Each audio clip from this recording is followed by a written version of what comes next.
Ang balita na pagpapalakas daw ng forces ng military sa Batanes laban sa banta ng ibang mga bansa.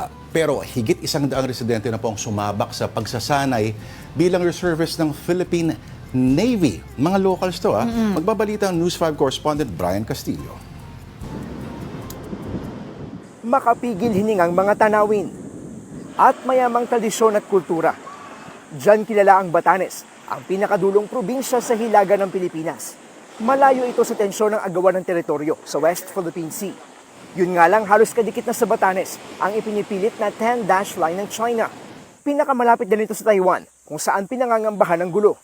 Kaya ang Department of National Defense ipinag-utos kamakailan na dagdagan ng mga sundalo at pag-ibayuhin ng pagbabantay sa norte.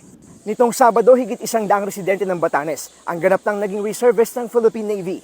Isang buwang sumailalim sa matinding training ang mga Ibatan kung saan ipinaranas sa kanila ang buhay sundalo at sinanay sa pakikibakang militar. By having a strong reserve force here in Batanes, this would allow the regular Navy to extend further. For a long time, the AFP has been focused on the internal security picture, and we have neglected external developments. But finally, we are now shifting and we are now more aware that we need to focus on the external environment.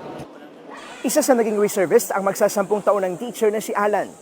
Buo ng aming loob na kung sakaling lulusob sa islang ito, handa kaming ipaglaban ng natin at mamatay.